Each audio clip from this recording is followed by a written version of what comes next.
What's up, you freak bitches? Welcome to the Next Gen podcast. Welcome to the future where you get fucked in the ass. We got Victor, Mason, and I.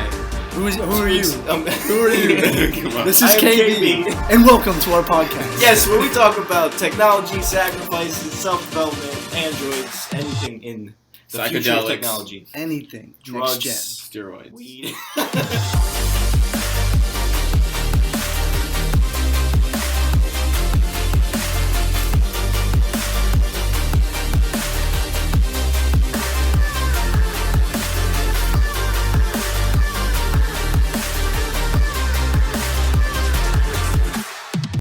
First, let's introduce the man, the myth, the legend, Moses, back onto the podcast. How you doing, Moses? I'm doing great. You know, it's nice to be on here with you guys. Woo! Yeah, It'll be a great one today. Happy Round two. Moses, Malachi, all the same. Spiritual sense. It is. It's just names. Yeah, not as important, right? Actually, let's go deeper into that. What is a name to you? Is it just a label? He dives right in. Well, a name for me is nature. Like, so that's why I have multiple names, just because my nature flows in different representations. So the names represents different attributes or roles that I may play, you know? So names means nature. Kind of like a persona. Well, think about it. Well, because Mason, you're one person. You're one person, but you're also a brother. You're also a son. You're also a friend. But that's still that one person. So a name means the nature, because you are being a brother. You are being a son. You are being a friend. So it's the nature that you're playing, the role you're playing. I'm being a Mason right now. Yeah. If tomorrow you woke up and you wanted to be a Mitchell, how would you change? A Mitchell. Well, it depends what a Mitchell is. What is the nature of a Mitchell? You know, I don't know. I don't know that nature. Just like name people after other people, and then Yeah. You know what I mean? Like be a Mitchell. I never understood that when people like, you look like a Brandon. Yeah. Oh, yeah. People have said that too. Yeah, you look like a Brandon. You look like a Victor. You look like a Mike. And you're like, Yeah. do I? Well, you fit that stereotype of what you fit the nature of what Brandon means when they look at you. That's all I can like. Does that mean they're just thinking of another guy they know, named that, and they're just like, yeah, okay, you look like one of those guys. Yeah, just like categorizing everybody. Yeah. Like, what? Well, It's yeah. kind of like how the brain works, though, right? Just categorizing people, just so you can learn. Yeah. Anyway, so today's podcast is kind of centered around what we finished our last podcast with you. What was that, podcast number 2 about flow? Yeah. And we kind of ended abruptly, but it was kind of leading itself in from flow to self-awareness and how to know, be self-aware, how to stay self-aware, kind of what brings you in and out of self-awareness, and how that kind of can shape your life, change your life, and basically make you the best person that you can possibly be. Right? So what is Moses, what is kind of your take on the importance of self-awareness? Like, what do you think you can pull out of it the most? The importance of self-awareness. Well, self-awareness is like the number one like importance, because you are operating through these different. Let me put it like this: the Creator has endowed us with such gifts of the mind and the emotions and the physical body, and you, the one that is aware of it all, if you're not self-aware of all these different aspects of self, then these aspects of self are acting without your knowledge, you know? So your mind is going through all these places. You're using your creative activity in ways that you don't know that you are. So when you become self-aware, you look at what you're doing in your physical body, what you're doing in your emotional body, and what you're doing in your mental and spiritual body. That's the definition for me of self-aware. You're aware of all the different aspects of yourself. And it seems like you could learn much more rapidly that way. I mean, absolutely, because when being you able to like kind of align, identify that stuff, identify yeah, the aspects, and then kind of just like keep building. yeah, you do keep building. That's pretty awesome. Yeah, it's where did you learn this? Where did you learn that self-awareness was so key? How did you just become such a spiritual person? Like, did it just happen, or did you like do it? Just a weirdo that like. I would love to say it just happened, but I feel like it was like a a 5-year-old nature. meditating on a hill. No, it didn't happen all that.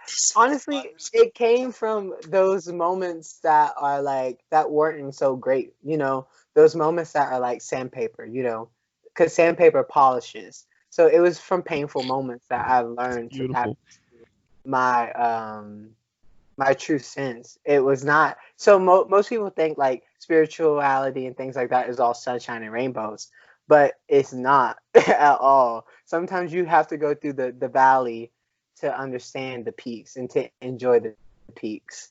And so I think for me it was being in the valley that made me enjoy the peaks and recognize the peaks, because it was at my lowest points that I sought for something higher. And if I didn't have that polarity, that adverse, that longing, I would never have wanted to reach for something higher. So when I did reach for something higher, things start to show. There's a phrase that says the teacher the teacher appears when the student is ready. So when the student starts desiring and asking, then things will start appearing. And that will happen for each one of us on every level of our lives. When we start desiring certain things, it will start come to you, but it won't happen until you start desiring it. And I think it started to happen for me because I started to desiring it based on those painful moments in my life. So that's the story that I have. And the whole thing that I represent, because I did go through such a painful past, is about healing and going forward in life, using everything that I've learned through those painful moments, through those valley moments. That's what I call them, when I was in the valley. That's fucking awesome. I know, right? Wow, Moses. I hear it all the time. I want to chime back into something you said. You said it helps you recognize the peaks, not just enjoy the peaks, but recognize the peaks. And I think that's kind of a big key there, is like a lot of us, I mean, especially me, like you're always striving for kind of more. Like you have these desires and you want more and more and more. But if you don't recognize those peaks of like, wow, like this is really awesome. You're doing this is the more I've been looking for. Yeah. If you just keep looking forward and forward, you don't stop and like recognize those peaks are there and that you're at them already, and like you can sit there and enjoy them. So right. I just wanted to touch on that. That was pretty insightful of you. Enjoy the good and the bad, Yeah, for real. Yeah. Well, because they're like they're in a dance together, the good and the bad. At least what we perceive as good and bad. They're dancing together, because without one another, you wouldn't be able to know the difference. There would be no difference, Just like if there was never a wave in the ocean, you would it would just be a big old pond, So it's like the flow of life. Everything has a flow. It has a vibration. Everything's moving, always in motion. There can't be something without nothing. Absolutely not. Everything is nothing. That's why it can be something. You read The Power of Now by Eckhart Tolle? I have not. I've had people tell me about it. Yeah, it sounded like you literally quoted that out from the book. That was kind of insane. No. That is Moses. It's funny because a lot of people have told me I should read some of these books, but because I've been like writing my own books and stuff, I don't want to like pull on things. But I've also realized that a lot of truth, like real truth that each of us experience, is kind of universal, and it's just based on different perspectives. Just like Eckhart Tolle has his perspective, and so does like Michael Singler, which I have read his book, which is The Untethered Soul, and I recommend that you guys read it. It's a very good book. When it comes to like writing your book and like the fact that you don't want to pull like information from other sources, do you think that, I mean, of course that makes like your content more pure and more like true to yourself, But do you think like taking information from other sources will help it, or do you want to keep it? Like, do you want to take feedback from other sources, or do you want to like just be like fully pure right now? Then like I don't know, possibly look at them later or something. Okay, truthfully, I'm always tapping into the source. So I think that's where want. What is the source? No, just like it's like the force. I think that Like was the force. special. Look, you got Moses. I always say, "May the force be with you." That's the source. Yeah. Energy, the field of energy that we all move and have our being in, it's like the ocean, and we experience life in waves at different frequencies because everything comes about in a wave because everything is moving, everything's in motion, and life is experienced in these frequency moments. And so you are experiencing your life in a state, and that state depends on what frequency you are. So your attitude, your mood, the types of way you think, and all that represents the frequency you are at and the vibration of that frequency. So you're vibrating at a certain frequency. And when I say the source, I mean like it's like that one thing that begot everything. You ever heard of the Big Bang? Yeah. Because that infinite loving intelligence is us, in us, a part of us experiencing itself through us, And so when I say the source, it's like the you know how you plug your computer or whatever you're using right now to correspond with each of us, you're plugging it into an electric socket, right? But that's the source of that is the electricity that's coming from the power lines that's hitting your home, So the source of us is that one power, which is love. So all right, that's it, you folks. Podcast. Figured out everything. Love is the answer. Love is the answer. Hey, it is what Elon Musk said. Love is the answer. I'm gonna ask Hey you a question. Moses, you should have your own thing called Hey Moses. Yo, this is Moses. Yeah, like Yo Elliott. Didn't you start a podcast recently, Moses? I did. It's actually coming out this Thursday. I was having some computer things.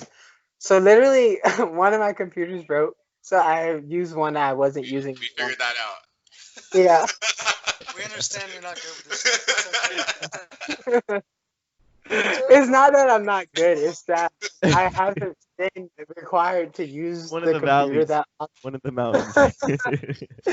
Yeah. I haven't been wired to a potato. All right, I'm done. Where's the? You guys are so funny. No, I just haven't used the computer that often, and so when I plugged it in, it had to like update, and I was like 2 versions of Windows 10 behind. So it literally took 2 whole days to update. So I actually have 2. Yeah, no, actually, I wouldn't say trip because I never like went anywhere because I think what psychedelics do is just amplifies your nature. So wherever your mind is where your experience is going to be. It's always like that, whether it's on a drug or not. That's what happens. You just are going to experience that experience more real. Yeah. So it's I do want to experience it at one point. Yeah. That'd be I tried mushrooms. Oh, you tried shrooms? Yeah. How I was didn't that? go. It wasn't a trip. Honestly, everything I thought it was gonna be this big old like experience, but it was just like Normal life. It's kind of like just life. Yeah, you're like, wait a minute, you don't experience this every day? It was kind of like, people say, oh, I can see the energy and things like that. And I've just been very, like, I guess you could say fortunate to already groove on that level of frequency. So it didn't really like give me a big experience of like, I leaped into a whole new experience.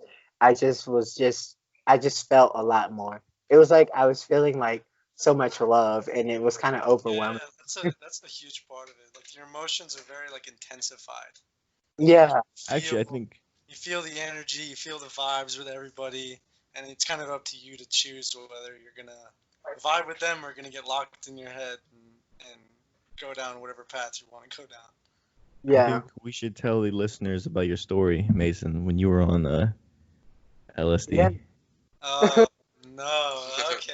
Before you get into that, there's this other thing that that was like brought to me about like drugs and meditation, and like how if you're on like I think acid or LSD, and like you have that sense of your identity like dissolving. It's like the same thing as meditation, and like. Oh, what is that called?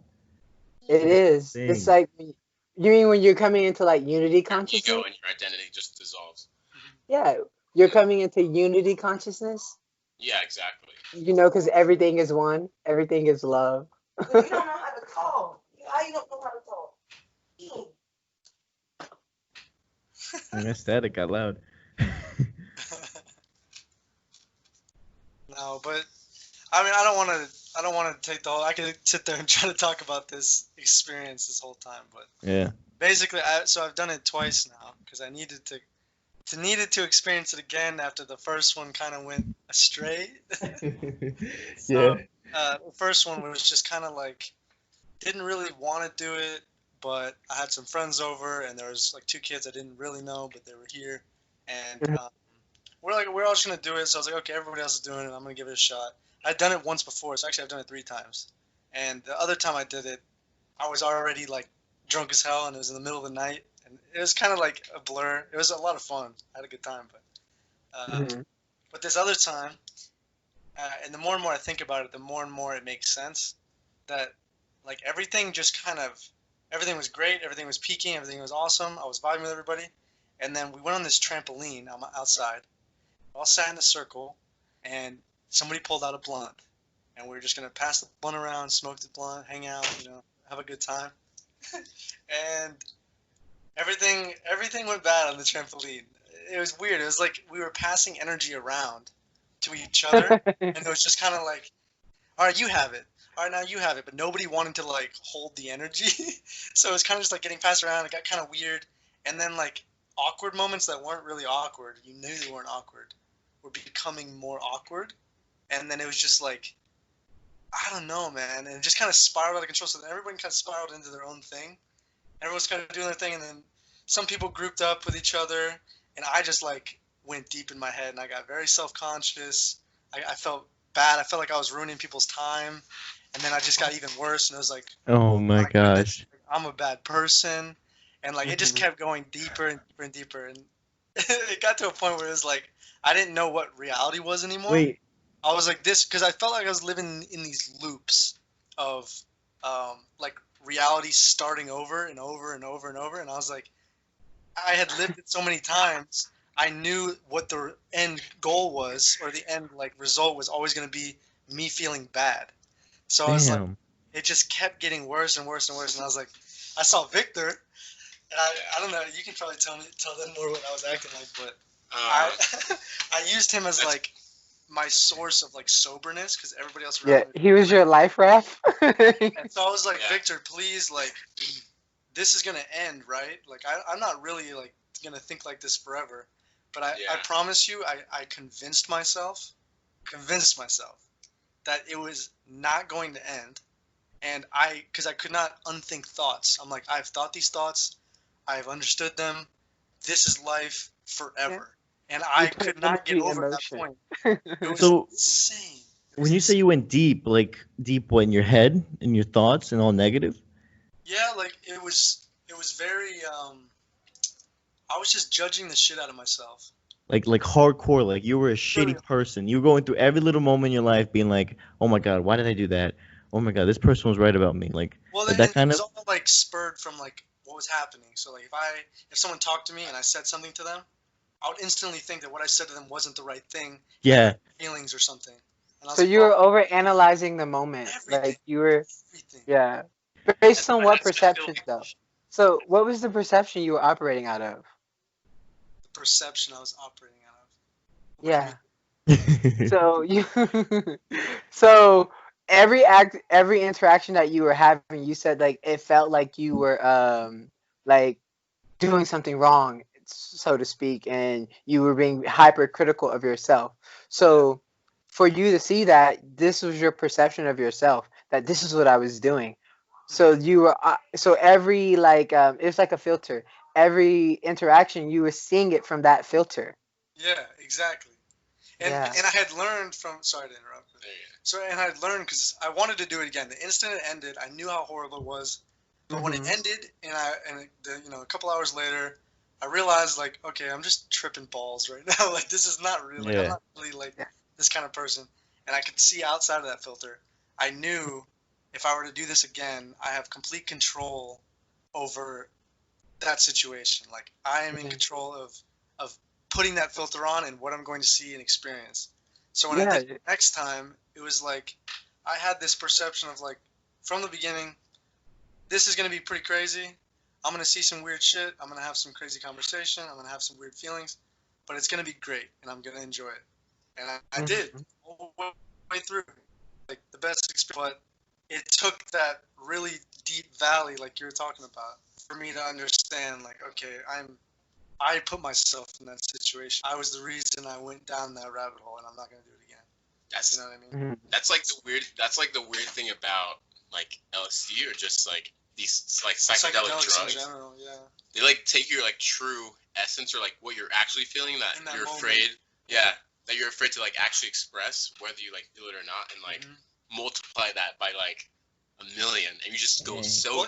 It rips out the like the gates that say like don't do that. It just says it's happening. Like, yeah, and they're like you're honest with you. You're just doing it. It's just like it's got to.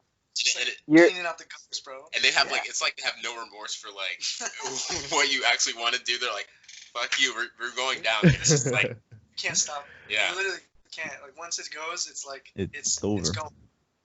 Well, because isn't energy naturally doing that though? But you don't naturally follow it the whole time. So the thing is, when you're on this drugs, it's making you see it. Like you have to see exactly that root of thought or that form of energy, and it's taking you on the trip of that energy that you are starting out, you know? And so it's very hard because normally in this conscious waking state with I guess you could say drug-free state, you're not you're thinking thoughts all the time. You're thinking thoughts all the time, but you're not going with them all the time. But in this drug state, like you can't not go with them. So you're seeing every moment that you're thinking. You're traveling with the energy that you're creating. Because we're doing it all the time. Traveling with you feel almost like vulnerable. Yeah, because you're putting energy in motion. That's what's happening. That's what emotions are. And so, and when we experiencing, like, you know how sometimes people say like, oh, I felt their vibe.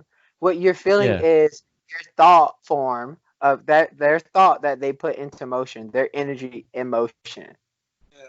And so you're feeling the effects of that put out that they're vibrating out to you. They're emitting or emanating, I guess you could say. You either go with them or you don't, and if you don't, who knows where you're always or what frequency you'll end up on. Right. Yeah. Well, that's the importance of self-awareness, because you can say here, I don't really vibe with that frequency or that state of being. I don't want to ride that wave. That's why my new saying. Like I've been making YouTube videos all day, and and when I introduce, I'm always like, yes, let's ride this wave. And the wave that I'm talking about is like peace, joy, harmony, and unlimitedness, which I mean like and within the parameters of our power, you know, which are the four that I talked about: your spiritual awareness, your mental awareness, your emotional awareness, and your physical awareness. The fact that you're aware of being in this object called the body, you know. And so, yeah. So you're always riding a wave. So are you do you study this stuff? Or is it kind of like off and on, you just kind of pick up, now you follow pages and you just like go deeper and deeper? Like how often are you looking into like finding yourself per se? That's probably not the best wording, but like how often are you looking into reading books, that kind of stuff, where you're just like, or is it like all exploring? intuitive? Or did you just kind of like come to this conclusion and go, wow, okay, I'm gonna live my life like this forever? I'm sure that was a piece of it, but I think we're always making choices to what we agree with. And I'm gonna say this because there's so much out there in the world, and I can't say that I'm like I think it's a way of life. Like how I want to be in the world. I want to be someone I've chosen that I want to be someone who empowers other people, who uplifts other people, and who promotes good and the fulfillment of everything life can offer, which is, and that is being in a state of joy and enjoyment. So that's what I personally want to be. And I realize that as I set that intention out there, I'm experiencing within myself ways to fulfill that intention. And I've always wanted to be my like full self, I guess you could say. uh and I think it's just a state of self mastery. Yeah, And I wouldn't argue and that for a we're- second. yeah, and we're always mastering ourselves. I would never say I'm a master of self, but I'm always in the state of mastering myself because I'm always paying attention to myself, to the aspects of you know my thoughts and things like that. And some people like see self mastery or like success or becoming their best self as like as achieving things like materialistically. Like I'll feel like I'll be my best self when like I get ripped and like have a lot of money and I'll be living my best life and I'll be my best self. And it's like That Being could your be best self is worse. now. Yeah, well, that's self is because now It's yeah, now. well, that's It's because they're equating their or worth with enough. yeah. they're equating their worth and their happiness with having a thing. Like they say, Yeah. "Oh, I'll be happy when I get this car, when I get this job." That means their happiness is conditioned based on having this object. But some people can find that like satisfaction and that inner happiness just in state of being. And I always say for me, success is like when I'm enjoying what I'm doing every day. Like if I'm in a state of enjoying what I'm doing, then I think I'm successful because a lot of people are doing things that they really don't want to do. Yeah. And wouldn't that be not success? Because you feel like you're being forced, you're in a place where you don't really want to be. Well, that's all down to self-awareness. They might have Yeah. done a task because it was the right thing to do at the moment, and then they ended up doing that for the rest of their life. Well, I need to go do this because I was told to. They never asked themselves, what do I want in my life? What is going to get me fulfillment? What even makes me happy? Like, nobody ever really asks those questions, and when they do it, it's like, oh, well, having money and like being free, but it's like it's what you Mhm. think is going to make you happy, but what you really want is like freedom. What you really want is to discover who you are. Yeah. So like, for instance, nowadays with social media, how important you think it is for people to become self-aware and to realize like what they truly want, Moses? Because it's a hard world out there where everybody's literally comparing themselves to every little thing, comparing themselves to Yeah. their job, comparing themselves to their relationship, comparing like it's disgusting actually. Like how Everything even is I for us. like my whole life it's been comparing. Am I good enough? Like what you felt, Moses. I mean Mason, with the whole judging yourself. That's a large part of my like childhood, feeling that like every day. So it's and then one day I was like, I am not whatever I thought I was. I'm going to be this Mhm. person who now is like enjoying life and is happy with what I am and who I am. No matter if I don't even like it at the moment, I'm gonna Right. change it to where I want to be happy with who I am. Yeah, it's Yeah. being self-aware is crazy. It's I think the first step too is to just like journal or Yeah. even make YouTube It videos. is. Just talk without any judgment. Because like, Yeah. even if I post them, it's like at the moment it's just me talking to a camera, and I don't feel like I need to say anything but what I'm feeling. That was my biggest thing. Like when I first started this journey, I didn't like to I've never like when I came to Earth. I didn't mean to say it like that. I'm sorry, did you know when you came to Earth? I but love that. but okay, let me backtrack. When because I have What spaceship did you okay. take? Anyways, when I was growing up, I always felt like I did not belong, right? I didn't Yeah, feel like same. I belonged, and I tried to do things to appease people to make myself fit in.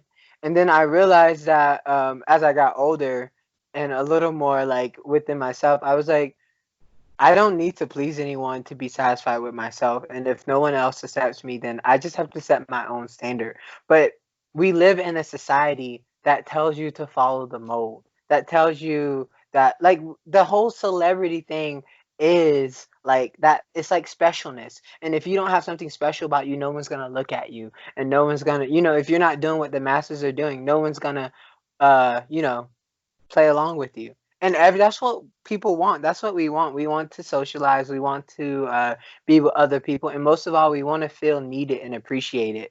And when we don't have those attributes, like we feel less of ourselves. But when you find that within yourself, then you don't need someone else to do it for you. And that's when you realize that it's your own worthiness. Like you feel like I'm worthy without any of these extra things. And that's what makes life sweeter. At least for me. That's something I found. And I found that by losing a lot of stuff. That's a great way to learn things though. Once you lose all that stuff, you realize like my happiness doesn't come from that. It comes from something else. Like I couldn't be happy without having all this stuff. Yeah. Well, I developed this mindset that if it can be lost, it was never mine to begin with anyways, because everything is infinite, and so therefore it was never really mine if I could lose it, So it's like a flip of like abundance. Like you feel abundance. Yeah. Yeah. So I started. You started what? I don't know what I'm doing anymore. I was like rethinking like what makes me happy, like what makes anyone happy, and like you would think about it and you'd be like, well, I like to go to the beach. I like to play soccer. I like to draw. These things make me happy. But then like, I don't know, on a certain level, you're still like reaching outside of you. Like if you're going even like deeper with it, like you still make you happy. Yeah, it's like, so how do you find it like within yourself? Like how do you just make yourself happy? Because like I'd be at work or something, and sometimes I would bring my AirPods and listen to music to like get myself in a better mood. But I was like, what if I just don't even rely on anything and I just like make myself feel happy? And I was like thinking about that. I'm like, well, I'd probably tell jokes to myself or like. You're trying to like distract yourself almost. Yeah. I like to do this. Yeah, it's like figuring out how you tick and like how to wake yourself up. And I think, and like not even relying on other people, just like figuring out how you tick, what makes you like laugh and wake up. I feel like that's where you can like find a source of like your source of happiness. Is like just look in yourself and like think about your own personality and just like how you are, and just like amp that up. Just be you and just amuse yourself. Yeah, and it's like it's true. It's because then you're tapping into your essence. Yeah, you're tapping into your nature. It's like we all have like these like I always think of a seed. Okay, so I garden, right? And and when I plant a seed, when I plant a tomato seed, I expect a tomato plant, right? And it's just like each of us, we all are like plants in a way because we produce certain fruits. And this is just analogy, but it's like the fruit symbolizes your nature and like how you are. And when you bite into a tomato, you get a certain flavor. Just like if you bite into a mango, you get a certain flavor. So just like you start to see like, what's my flavor? What's my essence? What is my signature? And then when you start to tap into that signature, you know how to just, like you said, you know how to like hype yourself up, or you know how to like, because I tell jokes to myself all the time, like literally. It's so healthy to do. It's so healthy. Yeah, I was like today I was I had a spa day. So I was like I don't know if you saw it on my Snap video, but I put some mud on my face and I did a sugar scrub, just taking care of the body and things. Yeah. And I was just playing music that I like, and I was just dancing and having a good time, and it was just me. And it was like, but it's what I love. Like I love like natural things and taking care of myself. Just because I feel like you show the body love, and the body will show love back to you. That's like my relationship with my body. So like I talk to it, and when I wake up I say, thank you body, we're back on this side of things. That's just my way. But I just find my own groove. And so when you really start to acknowledge your own inner truth, I feel like that's where you stop looking outside of yourself for a standard or how you should be, and you start saying, this is how I want to be because, damn it, this is just how I want to be. And so you just do it. And I feel like that's the rawness of joy, is doing something for the sake of just doing it because you enjoy doing it. And there's no anything else to attach with it. So another question would be, how do you value your own view of yourself more than others? Like, you know what I mean? More than other people's view of you? Yeah, exactly. Okay. The thing is, how do I do that? Yeah, or how could you like? Okay. What would you tell someone else if they wanted to be like, well, I'm tired of like worrying about what people are thinking of me if I express myself in public, or like somebody the next day comes up to them and goes like, dude, that shirt is stupid. I don't know why you picked that out. You're so ugly. Like, for them to just be able to like have convinced themselves that day by thinking like that is not really practical. It takes a lot of like training almost of your brain, I'm sure.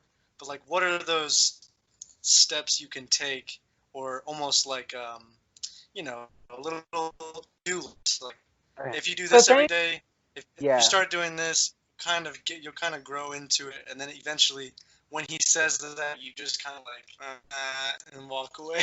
Like, yeah, it's like you just completely ignore it, and like it's almost like nothing. Like, how do you make it just nothing? Well, once you start valuing yourself, you start to devalue what other people say about you. Exactly. And there's one thing that I've started to practice, because I've learned in my life a lot. I hit people with "thank you for sharing." Because I feel like everyone can have their opinion, but I don't have to accept their opinion as my truth, you know? So I just say, like, when people say stuff like that, I say, "Ooh, thank you for sharing." And then I leave it alone. Like, I don't put it on. It's like I'm just like, "Ooh, thank you for sharing." And then I just leave it alone. Like, I try not to let it like penetrate like my energy center, like move me. Like, I just say, "Oh, thank you for sharing. That's cool." Because I realize, like KB said, when you do start validating your own self, you don't need anyone else to validate you. I don't need nobody to toot the Moses Stokes horn. I'll toot my own horn. Like, and if you don't like what I'm doing, it's because I'm not doing it for you. I'm doing it for me. And when you get to that point, you realize that neither flattery or criticism will start to move you, because you're not doing it for people's flattery, and you're not doing it for their criticism. And you also allow them to have their own opinions because it's in their own freedom to have their opinion. And you don't have to let their opinion move you. But that's a mental attribute that you have to adopt. Like, you have to put that into your mind that, hey, someone can say whatever they want about me, but it only matters what I say about me, and I'm gonna allow. You have to tell yourself that. Like, I tell myself that all the time, because we're human and we are experience what that makes us feel like when someone puts us down. Like, we feel that emotion.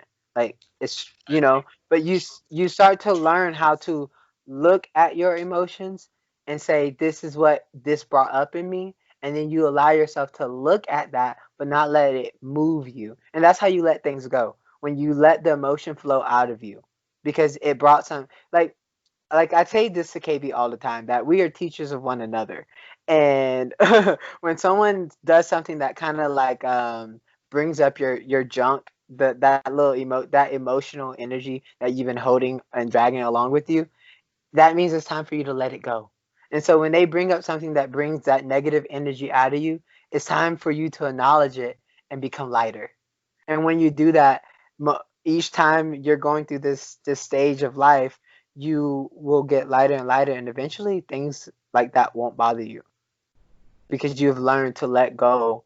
You devalued it. You did not give it any more value. And so once you start to let go, you devalue it, and therefore it has no more value. It has no more meaning or significance. But that's a practice. And so What's the first practice? How can you practice letting go? Like, truly letting go? Yeah, like going within yourself and like actually being like, okay, I'm releasing it now. Like, it's happening. Yeah, well, Honestly, I think, like I just said, it's all in the moment. Like when you have a negative energy or negative thought form coming to the surface, now this brings back self awareness. Because if you're aware of self and aware of yourself and your interactions and your daily moments, this will bring a great opportunity for when something bumps up against you and brings up that negative feeling. You can see that, hey, I'm gonna let it go, and then that's when you say, I'm gonna let this go because I have agreed within myself that I get to value what is valuable for me and what it means to me. And so you right there in that moment of being self-aware, you made a choice to devalue and to let go. And so letting go becomes a practice. It has to be something you do in your now moments. That's why I tell everybody self-awareness is part of self-mastery and it's something that never ends. You're always doing it. So I feel like it also like contributes to like your esteem, like how you feel about yourself. And Yeah. so basically you have your own view of yourself and that pretty much dictates your esteem. So but like at the same time as a human being you want to also take in feedback from like other people. So it's like you want to take in feedback but you also have to like draw the line. That's to like, no, I know who I am and this other person won't be able to like manipulate that or like change that part of myself. Okay. So you do take in feedback, but like how much feedback would you take into consideration? Whatever you choose. Well, yeah, I was gonna say you have to decide Okay. that. You have within yourself, you have to decide like where's the line. And it's like it's because all feedback is not harmful. Some people do have good intent, but the thing is when you start to have recognize your emotional center and you can see it and it's not you, but you start to be aware of it, you can realize in certain interactions you can feel people's intention and you can know like if they're coming from a true place or if they're being like they're not coming from such a good place, they're being a little facetious or whatnot, and then you decide like, hey, you can see what that energy is coming, you could feel it, when you I get feel to that point. And another thing I was gonna go ahead. no, go ahead. I was gonna say too, we all have a self-image because our self-image dictates to us what is possible for us. So some people believe that they can't achieve great things, so therefore they will never achieve great things because they have that image about themselves. So you're right. It's all about like your image. Because if you have that image of yourself that is possible for you, then you're gonna go ahead and make it possible for you. But if something within you doesn't see it true for you, then it will never become part of your experience because you don't have that. It's not something you see for yourself. So I Yeah. just need to throw that in there about self-image because that's important too. But these are more. I think that some people are more.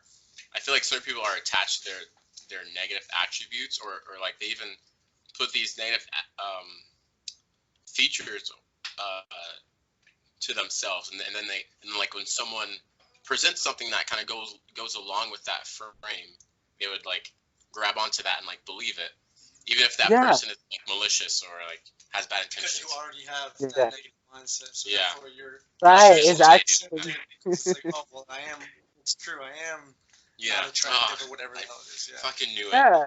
Yeah. Yeah. You're already gonna be. You've already been practicing that mindset, like Mason said. So you're gonna continue walking in that mental attitude, that mental atmosphere. So how can you Yeah. reshape the way you think about yourself? Oh, okay. So I have an exercise, and I got this exercise from one of I like have a coach that I bought for her.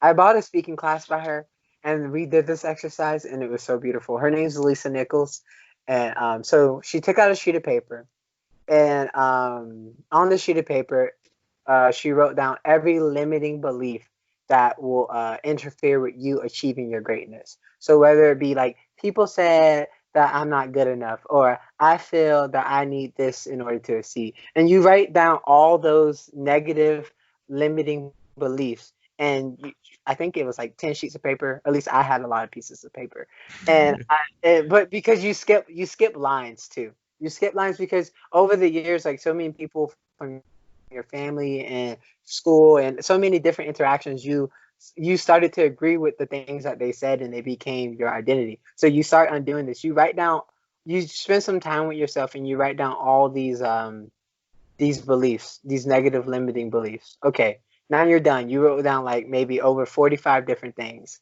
and it took about 10 sheets of paper. Now you go back with maybe a red or blue ink, just opposite ink, and you rewrite what would be correct for you based on that sentence. So for example, say like I was never going to be able to be a good speaker. Someone said that.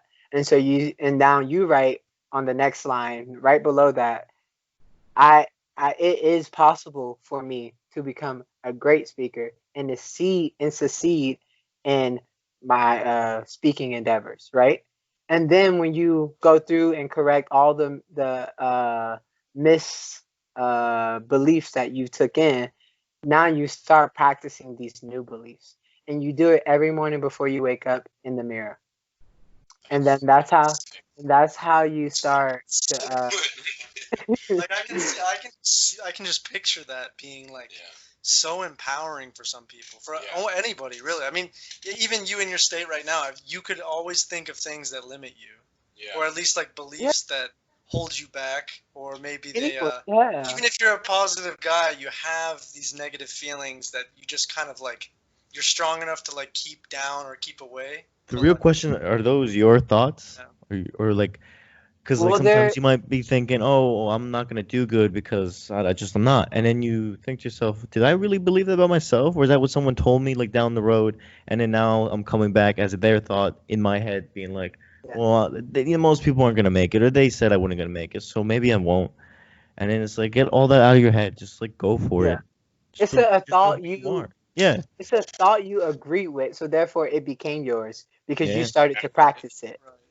You know, so you have to unpractice it. You have to unpractice it. You have to disempower those negative limiting beliefs. We all have them.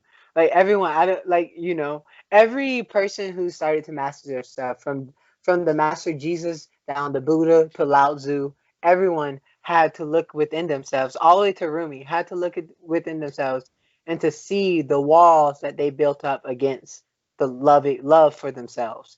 And when you start to look at those walls, you can see them, and now you knock them down, and you allow for yourself to live a life of freedom. But you have to do that in order for you to go to your next levels of experience. You have to knock those walls down. Dude, I'm just like, I'm trying to process this all, and it's amazing. It's beautiful. It really is. In the words of KB, this is beautiful. This is beautiful. That reminds me of me like coming up into self-development, which is like right after high school, when I was like, I'm tired of being the way I am. I'm tired of being like the quiet, shy kid. Right. Like being lame.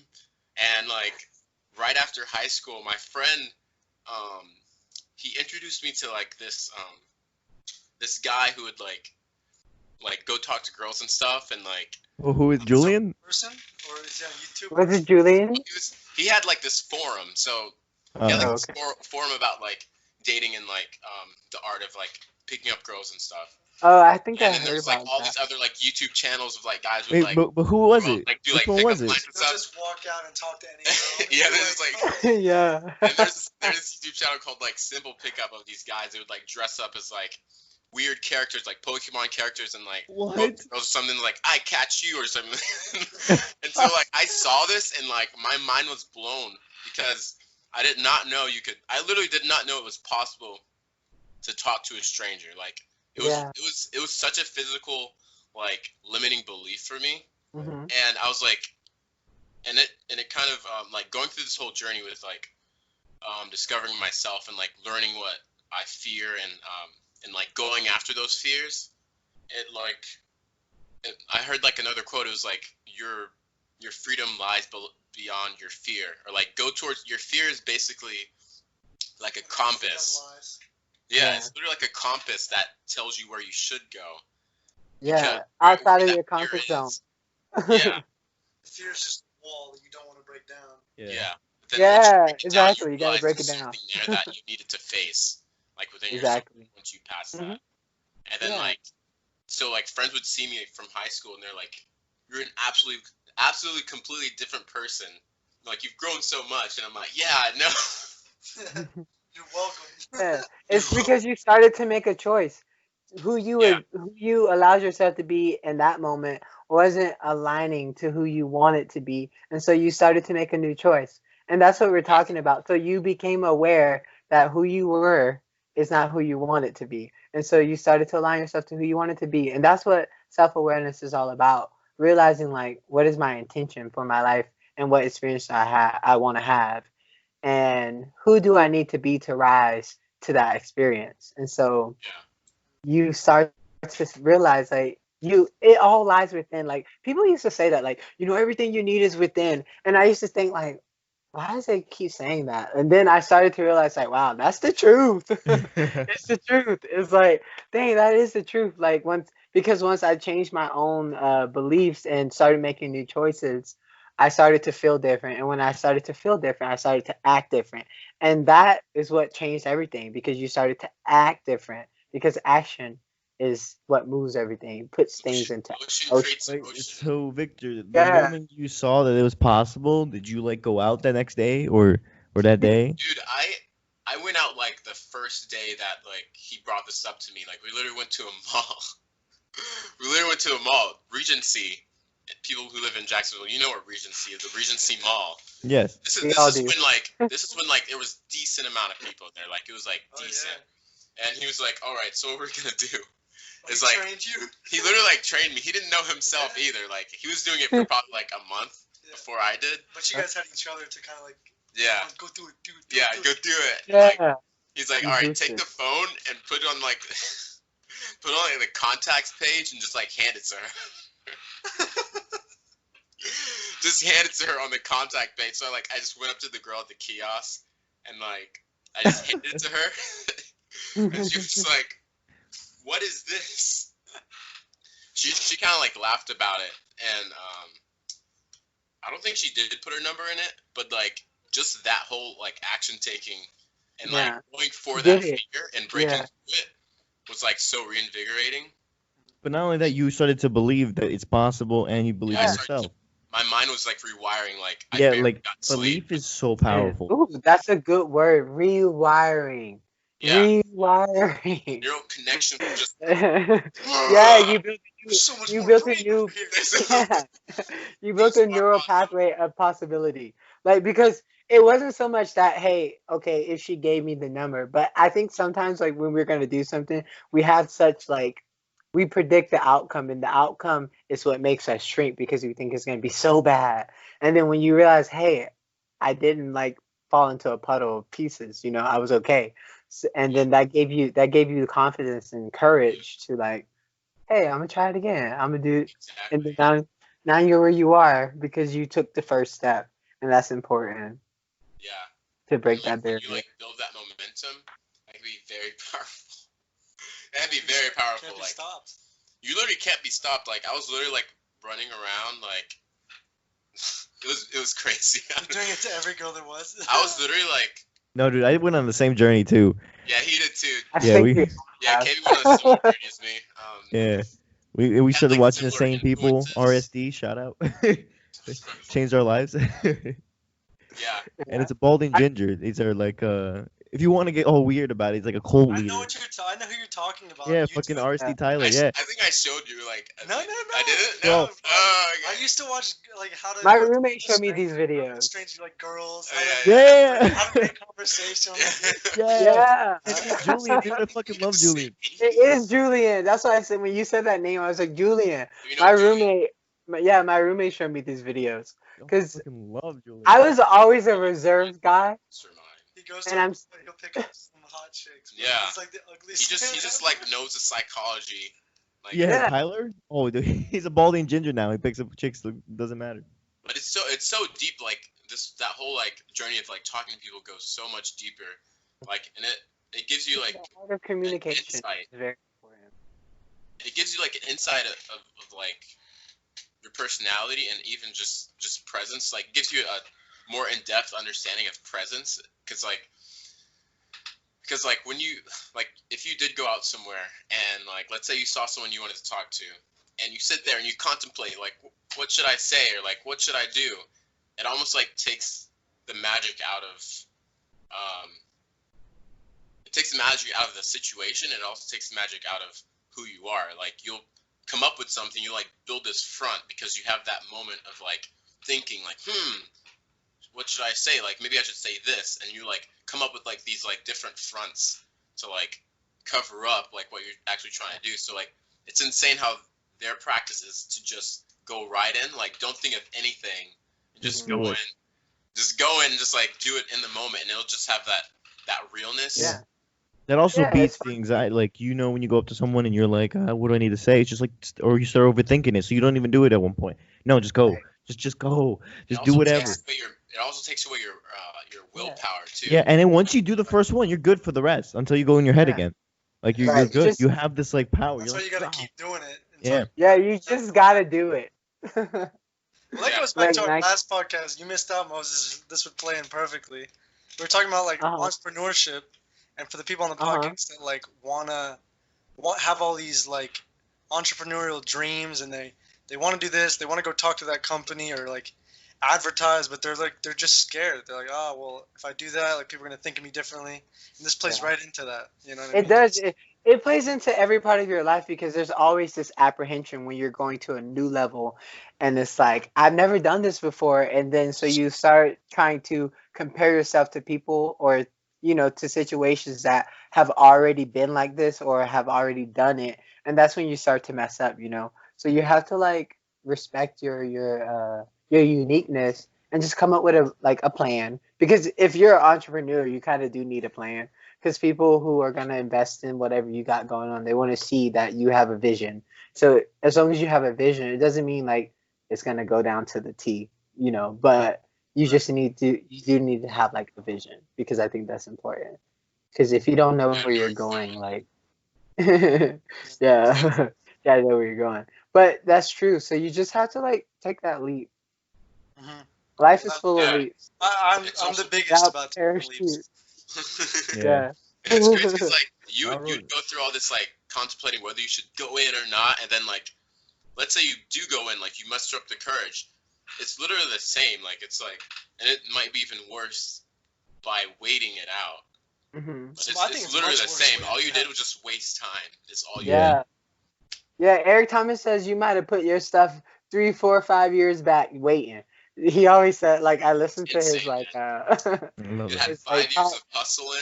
And he's like, you take one single day, one day off. One day of misstep, you could just throw your stuff off. Don't wait. Just go. Just do it. And that's like the most important thing. Yeah. Like just doing it, because we do sometimes. I can say for myself, like when I first started, like I finished writing my book in 2018 before I started my travels. But I remember that because you showed me it when I finished my book. Yeah. I showed KB it. Writing books out. But the thing is that I didn't believe in myself, so I didn't release my book because I didn't have that. I was like over analyzing everything. That Bro, how could you, man? People wouldn't like understand because dude, I was telling you to release it. I know. You even saw me do it. Like, how could you? But that's the truth. But I'm just telling you, that's where I was in that moment, because like we talked about, we all have that limiting belief, and that was mine, that I had it to look the part in order to play the part, but instead, because I do have the skill, and a lot of us have skills, but we withhold sharing our gifts because we're overanalyzing, and we're trying to look like the person who's already done it, but instead we have to look like ourselves. And sometimes you have to build as you get there. You got to build as you go. And that's something I've been learning as like because I'm sort of a kind of a perfectionist, and I realize that perfectionism is kind of like me not wanting it's kind of me trying to control everything. And so I had to let that go, and to like sometimes just go with the being spontaneous and being raw, because I feel a lot of my biggest opportunities came when I did not expect them, and I wasn't trying to like put on this facade. So I decided to take off the mask. Yeah, it's like me starting my YouTube channel. Mm-hmm. I like had like this like vision of like, oh, the camera's gonna be like such crispy quality, gonna have insane B-roll and transition. It's gonna be awesome, like the best quality ever. Good. Like I post it and I'm like, holy shit, this is like crap, man. And it's like, fuck, like I don't know. It's like you just have to go through those like You have to be bad at something. Those failed videos. Like they're not gonna be like the best. And it's like you just got to go through that trial and error because there's probably a bunch of like there's like a bunch of like tiny things that you don't realize until you've been doing it for long enough to like actually like perfect these qualities in the videos. Yeah, sharpen your skill. You have to go through it. And that's why like failure becomes a blessing instead of a curse, because you start to realize that it's actually in you trying and going, putting out these efforts that you can sharpen your attempt and you can come back and try it again and do something a little better. You change it, you tweak it, and then you keep getting better.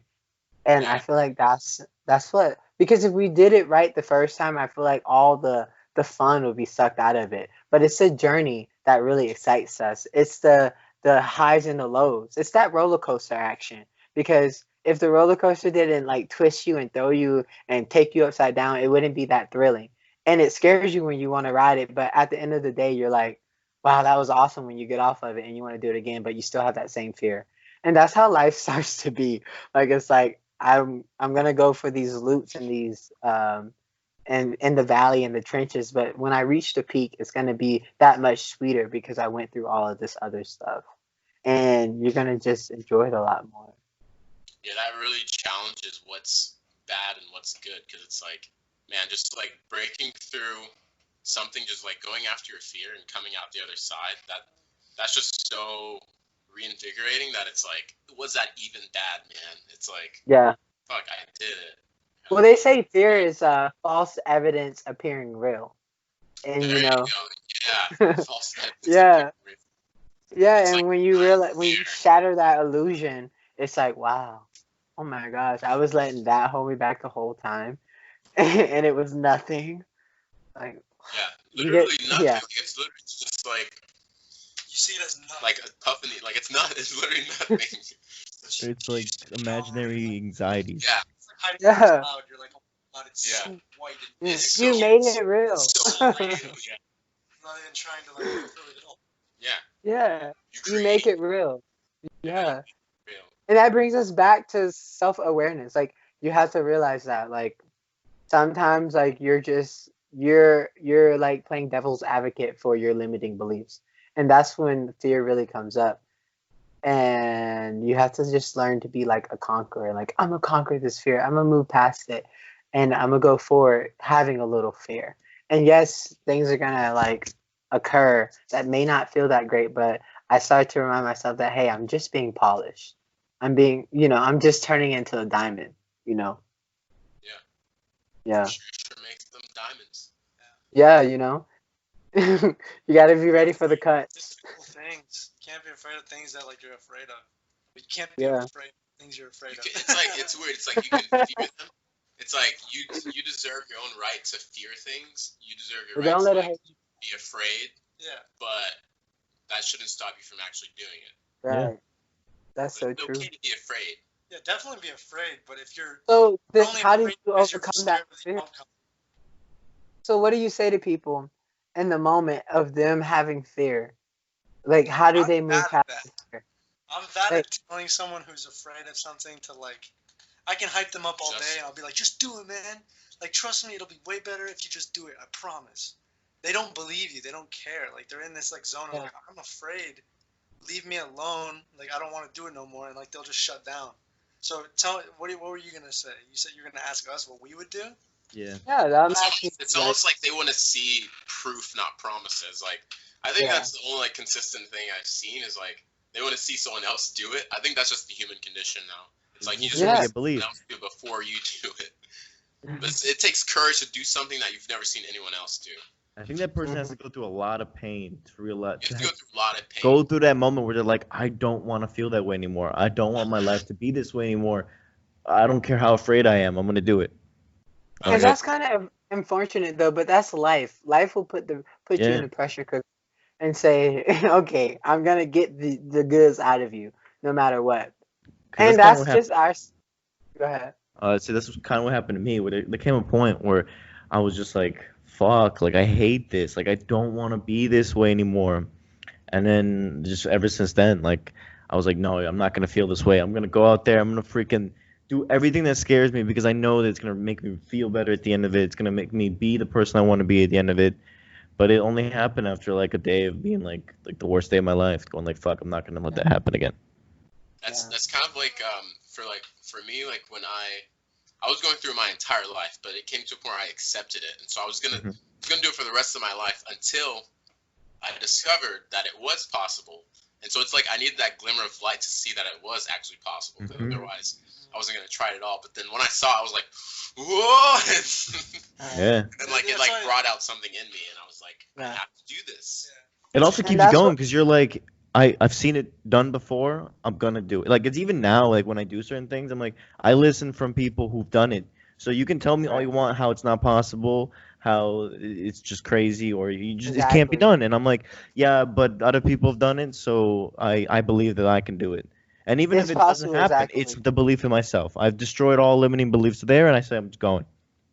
Exactly. And then that's where like you realize that the only way you can really convince someone of like fighting their fears and triumphing over their fears is if you do it yourself, because you have to be an example. And that's what he just said, something very important, because he's seen other people do it, you know. So I think the only true way you help someone else overcome their fear is you overcoming yours. Yeah, it's like the 4-minute mile.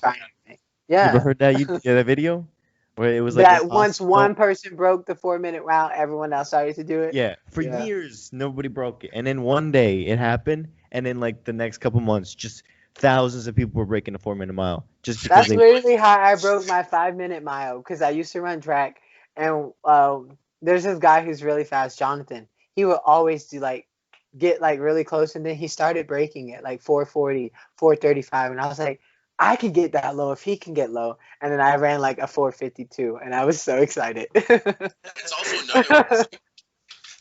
another way, like baby stepping is like another thing. So like if you've gotten to that level and people are like, man, so this person has done it before, but let's say they haven't seen you do it, and so they're like in that fear state, they're like, I'll never do this, like leave me alone kind of thing. Yeah. And you're like, no, you can do it.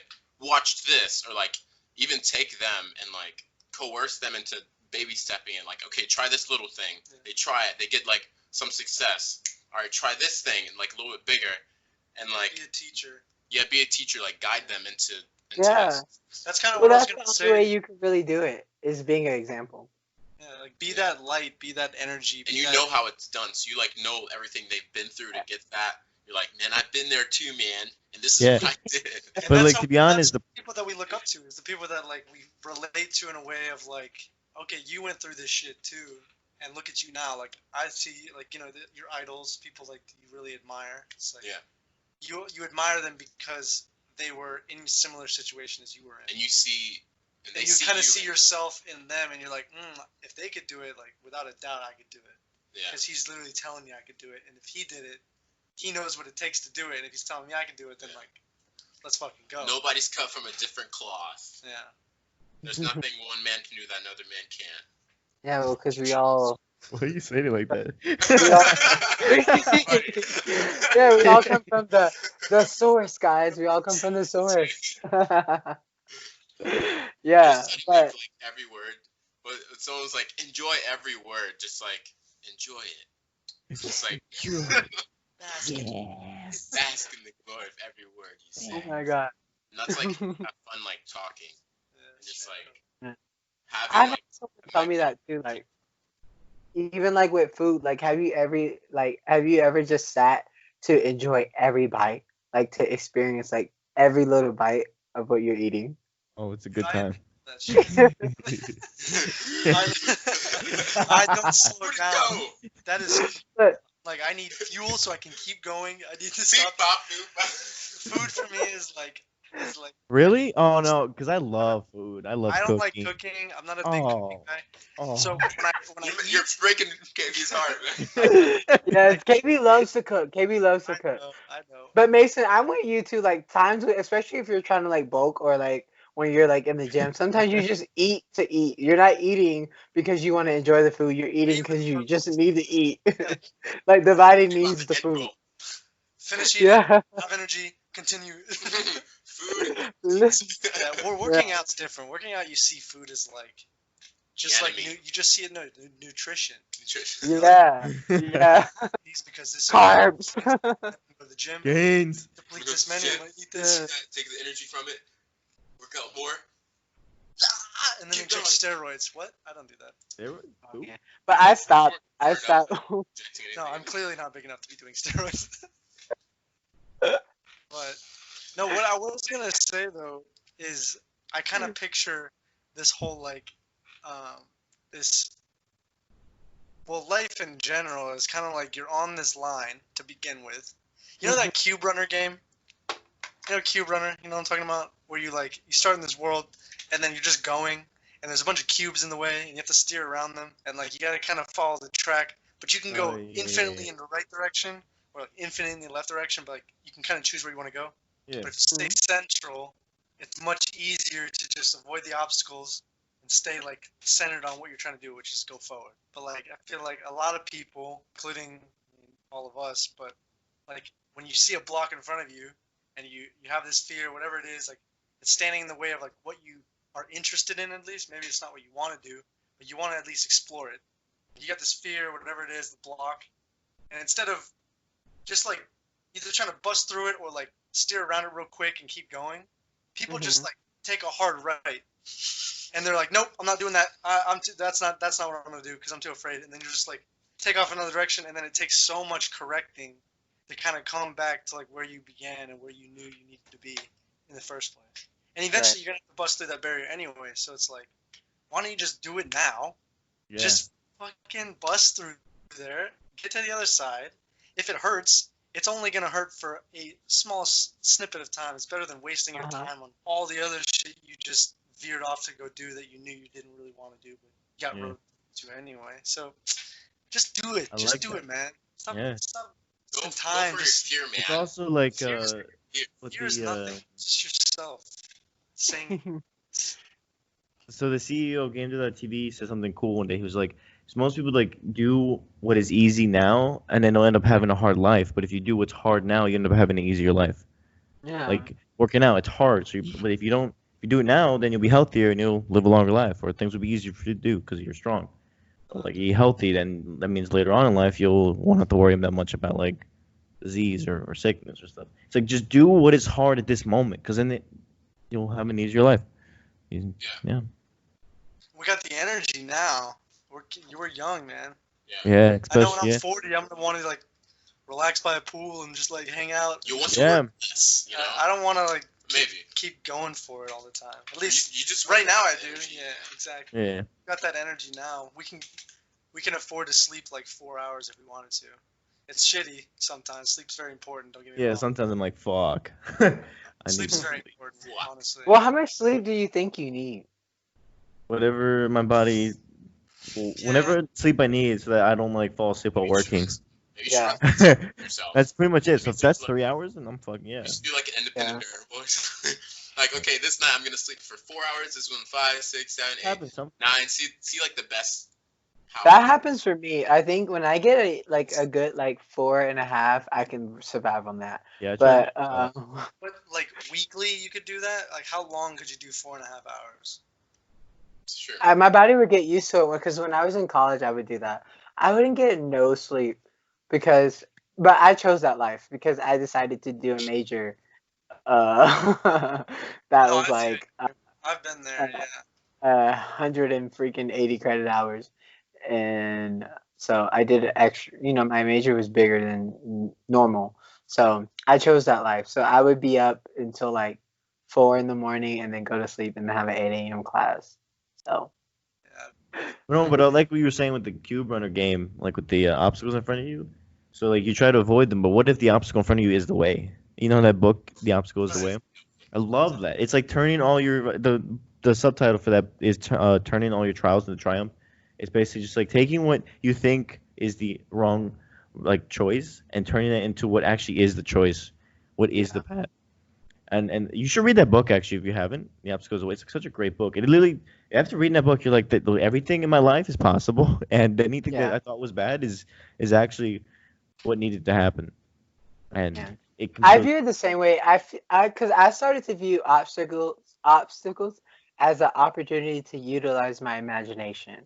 Because if it wasn't for the obstacle, I would never be looking for another way, and so therefore I would never try to expand my consciousness or my understanding of the situation.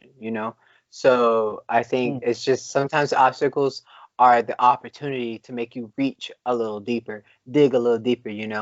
And so it for me, I embrace what that title of the book says too. I just kind of see it in a different light, but I think it's very it's very helpful because if it wasn't for that challenge, would you ever try to do something different? No, you wouldn't. You wouldn't. You would just keep going on with your humdrum existence or whatever type of thing you're trying to do. You would just go through what you know. But sometimes life is trying to pull a different a different quality out of you and out of the situation. Trying to make you grow. Trying to make you grow, but it also that growth amplifies the product, the end result too. It makes it its own unique version of what you're doing, because there's a lot of people doing the same things, but they have different varying degrees to it. That's what makes it unique, and that's what makes it awesome, because of all the different things they had to go through, to get to where they are. That goes to any whether it's playing tennis or being a singer or a writer or a game developer, or artist. You are you you get your inspiration from different things, and that's what brings that wow factor into the art. It's because that one thing that brought it out of you, it made you push. So I really appreciate those moments, even though sometimes they don't feel good. They're not the greatest moments in the moment, but when you come out of the moment, you have a little gratitude for it, and you're like, dang, if it wasn't for that shitty ass moment, I would have never never thought to do this, or would never have done this. So you start to look back with a little gratitude, and you thank that moment. And so sometimes it's the obstacle. Yeah, literally, people would say, well, people I looked up to would say to steal from other artists, in a way where you're whatever thing you do, literally copy them, and you'll just, the more you do what that person does, the more that you want to change it up or add something, and usually they're your own flair to that thing. So you're, whether it's programming or art, for instance, since I do it, I have first-hand experience. Wait, what's your art company called? What's the Instagram again? I didn't know you were art. It's Victor Ali Art. For now, it's been that name for a while, but it's copy other artists, and then after doing that for a while, copy your favorite artist, and after doing that for a while, you'll start to do different things and start taking other influences and mixing them together, but ultimately you're going a certain direction. You're well, I want to do it like this, or I want to do it like that, and people start seeing that weirdness that you're creating, and they're wow, this is new, and you're actually still doing this. But you also recognize your own, like you said, you recognize your own style. You recognize. You start with something I don't. At least when I started writing code, I don't just start writing code. I'll copy and paste some nice looking cool code that somebody wrote and put online graciously, and I'll paste it. I'll run it. I'll go, oh, that's cool, and then I build. And then you'll mold it. What else can I make it? See, I didn't know how coders. I didn't know how that works. So that's cool. No, that's a lot. That's a lot of it. Stack Overflow, googling it. Dude, I mean, even if I've written if I've written this code before, and I'm oh, I have to make that same kind of functionality here in this other application, I'm not gonna just write it again. I just copy it. And build. Yeah, exactly. And then you tweak it, you move it. Especially if it's good code, there's no need to like. Yeah, exactly. Yeah. You don't need to, why would you make something that's why start from scratch when you can use something that's You programmers are extremely lazy, bro. Yeah. Like they're like we just want to make it work and work efficiently, and do that the fastest way possible. And also like sometimes what coding can be, it could be 7 hours of thinking about it and then 1 hour writing it. Like I did that with one of my friends. We were working on his like tree, and the tree is like a type of like data structure and code, but it's like we spent like 6 hours doing it, and then we spent 1 hour coding it, and he was like, "This code is flawless. It's beautiful. We don't need to touch it ever again." And I'm like, "Damn, this is like because he's been doing it for like 40 years. He works for Microsoft, so I was like, wow, this is coding. This is what's his number? What was his his number? he's like he's Right.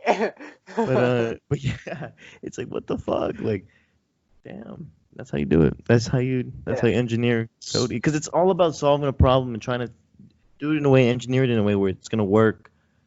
But if it the most wasn't for that efficiently problem, possible. it would never. So like you could write it in an hour, but it might be the worst code ever that you're gonna spend like weeks later debugging it and being like, why didn't it work?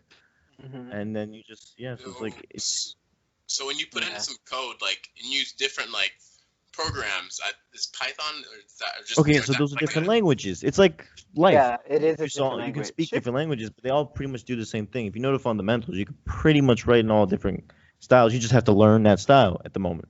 Like you can't just go on and speak Spanish, but you understand how English works, so you can learn Spanish better.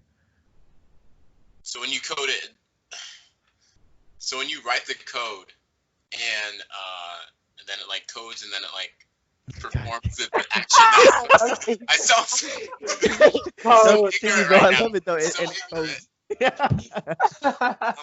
We all like. I love it. You want no, because I know you. Go on, no. Go on. You know, like you use the program and it like calculates. No, I'm just trying to figure out. So I know you write, so I know code's like code, right? So they type out the code and then like you can copy it and paste it. But you paste it in what? And are there different? It's like a reader. Yeah, like the reader. Like Microsoft Visual Studio. Put it in there. Editor. They call it editor. So Editor, yeah. File. That's better terminology. And IDE. Well, yeah, he doesn't know what IDE is. Code can do whatever functionality you make it do. So maybe you have it like, all right, this line of code's gonna copy from here and move here, and so then when I go down here lower and when I have to really get into a different file, usually you would make what's called a function, which means you can just use that function in both those places. But you could just copy that code, paste it down here. So when the computer runs it from top to bottom, renames it, does its thing, and then renames a different file. And just keeps going down. I got it, 100%. So loud. You got it. The last. But yeah, so it brings us back to the problem, you know. So if it wasn't for the problem, we would never want to like venture past where we were, you know. So yeah, we got off a little tangent, but that's okay. Let's come on back.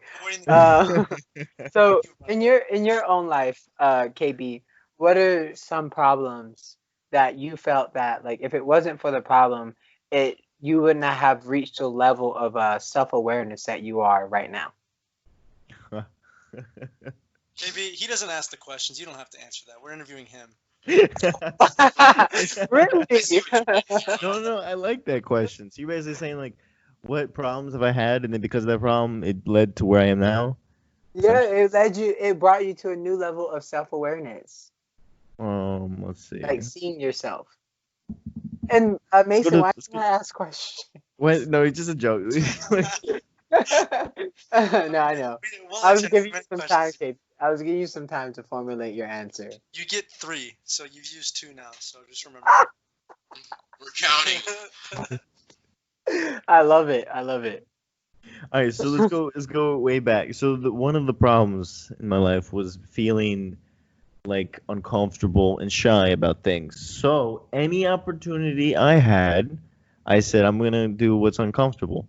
And so then I would like, for instance, I was in high school. I would raise my hand for every little thing. They were like, "Anybody want to volunteer?" And like I was like, "I'm the fuck I'm doing." Yes.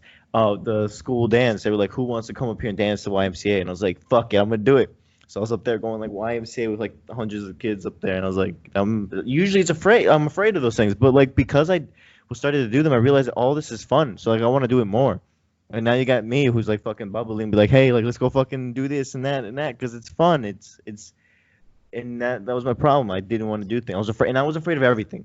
Not just like social interactions, like anything that was just out of what I normally did. Playing soccer, I was afraid to be on a team because of, so like, yeah. So that's I just started doing everything that scared me. Right.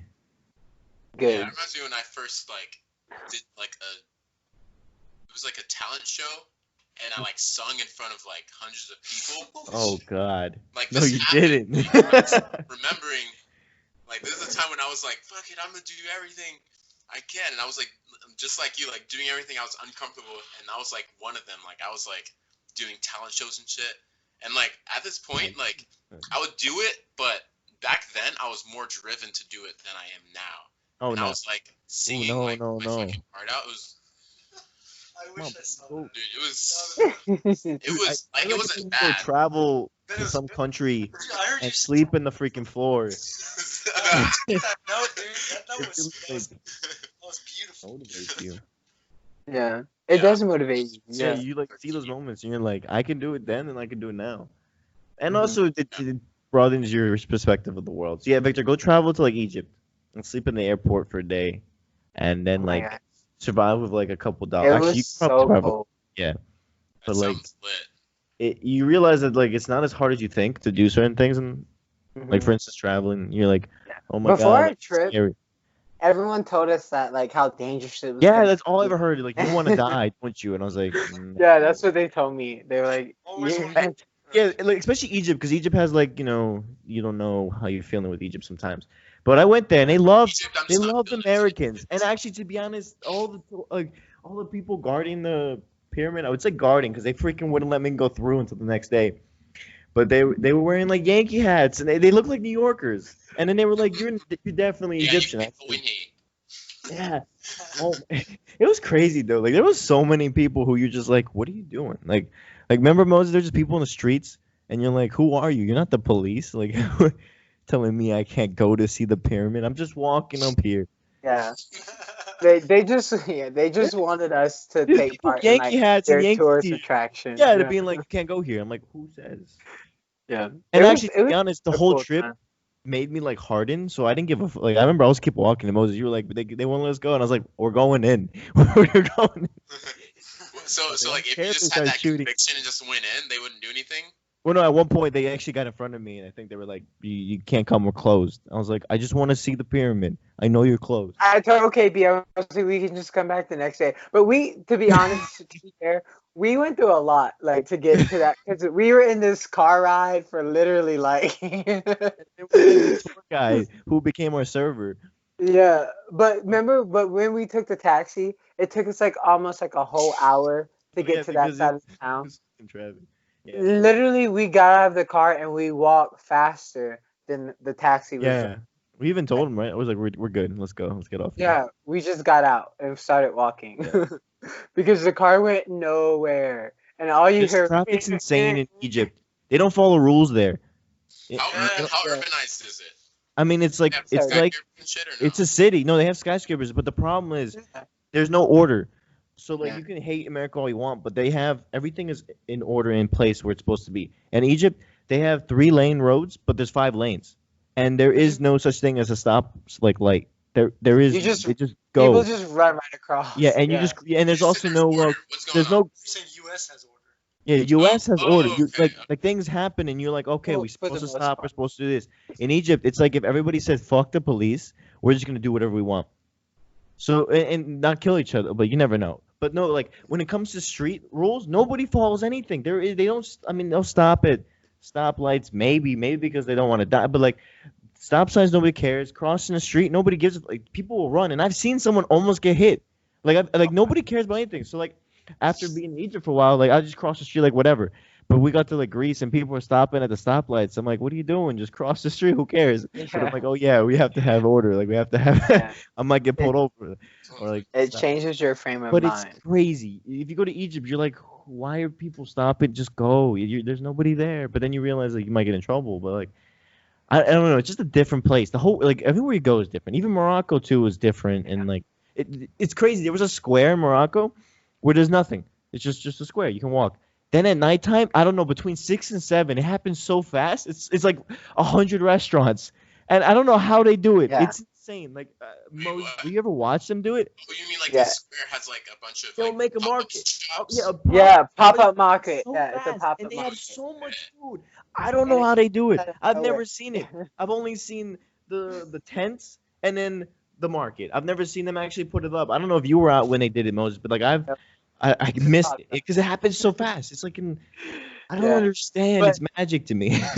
Yeah. But the beauty of all of this is like when you are going and you're in like a different like area, like it brings out like a different part of yourself, and you start to like look at yourself differently. Especially when you don't know we're gonna sleep that night. Remember when we didn't know we were gonna sleep that one night? Yeah. And then we walked all through Egypt, and then we couldn't find the hostel we found. And we asked some guy in the alleyway. I remember afterwards, I was like, I probably shouldn't have done that. I probably shouldn't have gone down this dark alleyway and be like, yo, how do you get here? But they were nice. People were not like, there's a lot of bad people in this world, but there's also a lot of good people that you let fear let you miss out on those opportunities. Yeah. Because like, people feel like Egypt is bad, and it's like, yeah, but the people there are actually nice. It's the people that you should definitely avoid them. Like, we wouldn't go intentionally to bad places, except maybe the alleyway. Everywhere else, like, you don't go to the wrong part of the town. You don't mess with the wrong people. And if you do, you just gotta. That's why you also have to train, I guess, in your life. But self-defense, like, you have to be prepared for what's gonna happen in your life, because it's not always gonna be good. But I'm used to the bathroom real quick. yeah, but just don't put yourself in situations. But it also comes back when you say that too. I kind of feel like your intention says a lot about how your life experience will go. And you know, the topic of this is like, you know, self-awareness. And I feel like in those moments, if you're like like your intuitive self will kind of tell you when you're in danger. Yeah. And I know, like, when I was on the trip, I got a clear warning that like something wasn't really right, but I didn't really listen to it. Wait, when we were doing the alleyway thing? No. When you were gone, I was in Spain at this time, and this is when my bag was stolen, and with my computer, my passport, and all that stuff in it. But I really I heard like literally like myself was like, hey, but I wasn't listening to it. But after that moment, that started to make me more self-aware too. Like I started to like really want to know like, okay, because you guys asked me like what made me like be more sensitive to myself and things like that. And I tell you like, that trip, bro, because you it was a painful moment. Yeah, and like I started to like want to like figure out like, okay, what like how do I hear my intuition? Like what does it feel like when my intuition is speaking to me? How does it like feel in the body when I'm getting like these like intuitive messages?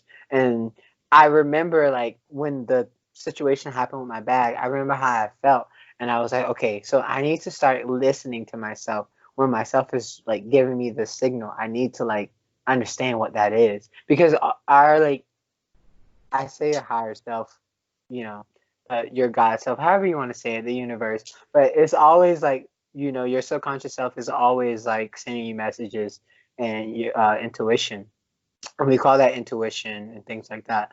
So when you are listening to your intuition, I think that's a big part of self-awareness too, learning it to tune into yourself in order to like tap into those messages, that guidance. That's Definitely. beautiful. Yeah. What do you think? Hey Moses, can you just like record yourself talking for about an hour and a half, maybe every day, 4 hours, and then send it to me, and then I'm gonna play it on repeat at work, just to make sure you know that I'm staying motivated, staying on track with what I want and my true self, and making sure I'm aware of how I feel in my actions. Also, like growing up, like since I never really knew who I was, and I felt like I was portraying a front most of the time, And I think like growing up and putting myself in different environments kind of forced me to look at how I truly am and like my true behaviors and like personality, because I'm like viewing myself in these different situations. And it's almost similar to like how you act different around like different friends. And I found that like I was doing that a lot. And I think like when I started talking to a lot of people and like putting myself in these different environments, it kind of made it more clear like who I am. It's like I'm acting like this generally around like these different types of people, and that gave me like a better idea as far as like who I actually am, and it kind of like threw out the bullshit of like all these fronts that I was putting up, and I think like traveling also like brings that out of you too, because you're put in these environments that you're not sure. I don't know what you guys are talking about now though, because like I left for a minute. We just left for that. But like yeah, traveling, I feel like you're put in these different environments. Like you don't know these languages. There's these different customs, and you're like forced to rely on like yourself, and just I don't know how to explain it, but you use like what you know to survive in these environments, and it's like And then you I was mentioning intuition too. Like I was saying that like that inner guidance. That's something like kind of like what you just said. Like you don't know what it's called, but that's something that I like kind of tapped into when I was traveling while you were going to the bathroom. Like intuition, like listening to myself and kind of like navigating new environments based on like that inner feeling, that inner clarity and guidance. I mean, because you can only learn so much from being in one situation. Yeah. If you're in the same, if you try to put yourself in the same situation where you're comfortable in, you will always be that kind of person. Yeah. You don't know who you are generally until you put yourself into a bunch of different scenarios and see how you react, and then see what you like, what you don't like. Okay, you tried this even though you were scared, but you know that even if you did that, even though you did that, you only pulled this from it. So that's kind of what kind of speaks to your intuition and that kind of stuff. Right. So, and I feel like too, like when we were growing up in like school, like high school and stuff, we didn't really have time to find out our interests and find out like our preference because we were so like thrust into like this conveyor belt of a life, you know, like in high school and stuff. But now that we're adults, we have more of time to really like ask ourselves like, what it is that I like enjoy, like what do I want to do, like how do I want to live this life. And because a lot of people like they ask me, they're like, how did you know what you want to do and stuff? And I say like, you know, I had to look and see like what do I actually like doing. But a lot of times people don't have the opportunity to really know what they prefer to do and what they enjoy and things like that. And so like going back to like that shift of environments and like figuring out that true self is like similar to, so I also like refer to that as like testing yourself, and testing is like a way to figure out like the truth about something, right? It's like where like, shit tests came from. Like girls will give guys a shit test if they're like front to be a certain way, and then she like shit tests them, and if they fail it, she'll be like, all right, you're fucking lying. Like he's like, yeah, I'm like this confident guy, and then like she throws something at him, and he's like, fuck, wasn't expecting that. So it's, exactly. Code that could also be test code constantly. Write some, test it. Write some, test it. So it's like you don't know if it works until you test it. Yeah, and that's like also like in relationships too. Like if you wanted to test a relationship, you would put that like it sounds kind of bad, but like you would put her through like different situations. And see how she let her meet your family. Yeah, let her meet your family. Take her to certain places. See how she acts during like road trips that are like 5 hours plus. If it's like all good, it's like you like pass a test. That, you know, it's like that's when you know you have the one. When you go on a 5-hour road trip and it's like the greatest thing in the world. And every like when you don't, or you realize that you don't. Yeah, you're right. Yeah, like an episode of relationships because I can talk about that for a long. Yeah, I think so too. Okay, thank you for having me. It was a great opportunity to share in this conversation with you all. and I am delighted to take part in this conversation again in the future. Everybody bows to the great Moses. No, let's not bow. Bow to the guy with us because we're all great. Okay. Hey, well, thank you, man. Yeah, we love the shit out of you. Appreciate your Yes. insight and I love you guys too. Can't wait to hang out again. It was fun. I was telling KB, aside from this whole podcast, you can cut this part out. But I was telling him before we end it. It's a quote from the book The Obstacle's Way, but it says, just because your mind tells you that something is awful or evil or unplanned or otherwise negative doesn't mean you have to agree. Just because other people say that something is hopeless or crazy or broken to pieces doesn't mean it is. We decide what story to tell ourselves. Exactly. You decide what you agree to. Tell your That's own exactly story. what it is. Exactly. Own your own truth, guys. That's the most important part of it.